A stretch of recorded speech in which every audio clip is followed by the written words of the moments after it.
Ketika lambung mengalami luka, ya lambung kita ini kan harusnya nggak luka ya. Ketika luka, ini harus hati-hati, benar-benar hati-hati memilih makanan karena bisa makin memberat.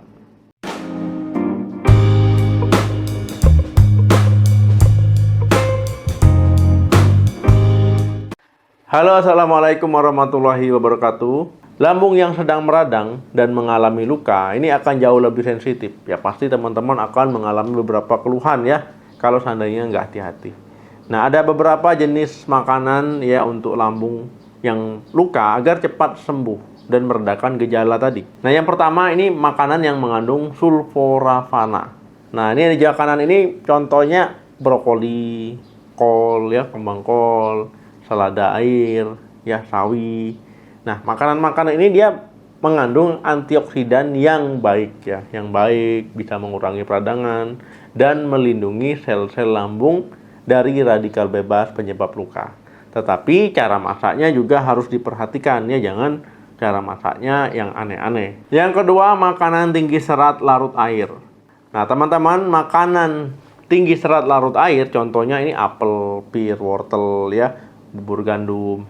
Nah, serat ini berguna untuk mengurangi asam empedu, mencegah naiknya tingkat keasaman cairan lambung, dan memperlambat pengosongan lambung. Nah, konsumsi makanan tinggi serat larut air ini juga akan mengurangi nyeri perut dan juga kembung. Nah, serat larut air ya dalam makanan ini bisa menjadi lapisan pelindung untuk dinding lambung yang luka. Yang ketiga, makanan kaya vitamin A. Nah, teman-teman ya, vitamin A, brokoli, wortel, ubi jalar, bayam ini kan tinggi vitamin A-nya. Nah, mengapa asupan vitamin A ini penting ataupun dianjurkan untuk pasien lambung yang luka? Karena vitamin ini bisa meningkatkan jumlah lendir yang fungsinya melindungi dinding lambung ya, supaya ya dinding lambungnya itu nggak iritasi, nggak makin luka, ya nggak makin meradang. Nah, ketika kadar lendir berkurang bahkan bermasalah, ini meningkatkan resiko pembentukan ya tukak luka di lambung ya, karena fungsi lendir tadi kan melindungi. Kalau seandainya lendirnya berkurang ya asam lambung akan mengiritasi. Yang keempat, makanan yang mengandung probiotik. Nah, teman-teman ya, makanan yang mengandung probiotik ini bagus untuk lambung luka. Misalkan yogurt ya yang rendah lemak, kemudian tempe. Nah, jadi ya probiotik ini kan dia mengandung mikroorganisme yang baik ya, atau bakteri baik. Nah, ini bisa mengurangi ya infeksi bakteri penyebab dari tukak lambung ya, misalkan Helicobacter pylori. Nah, probiotik ini juga mengurangi ya, membantu mengurangi peradangan yang timbul akibat luka di lambung. Nah, jadi teman-teman ya jangan sepelekan ya tempe itu tadi. Walaupun sebenarnya murah dan mudah ditemui, itu bermanfaat. Yang kelima, asupan tinggi flavonoid. Nah, teman-teman, flavonoid ini salah satu jenis dari antioksidan. Nah, makanan yang tinggi flavonoid diantaranya wortel, brokoli, ya, kacang polong, dan kedelai. Nah, senyawa ini ya itu membantu mempercepat penyembuhan dari luka di lambung, ya, menghambat pertumbuhan Helicobacter pylori, ya, bakteri penyebab lambung luka. Nah, kemudian juga kadang ini mengurangi peradangan di lambung dan meningkatkan kadar lapisan pelindung dinding lambung. Nah, asupan flavonoid ini membantu mengurangi resiko ya kerusakan dinding lambung akibat obat nyeri juga ya. Misalkan teman-teman mengkonsumsi obat-obatan anti nyeri, anti sakit ya. Nah, ini bisa membantu melindunginya. Yang keenam, makanan kaya vitamin C. Perlu digarisbawahi dulu ya, tapi di sini sebisa mungkin jangan yang sifatnya asam-asam ya. Karena kalau asam-asam itu nggak bagus ya untuk lambung yang lagi bermasalah.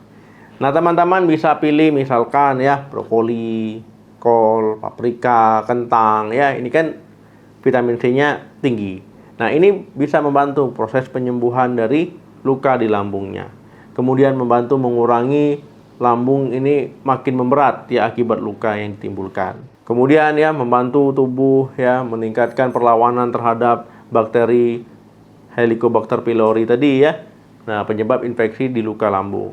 Nah, selain makanan yang direkomendasikan tadi, ya teman-teman, ada makanan yang harus dihindari ketika mengalami masalah lambung ya, tukak lambung.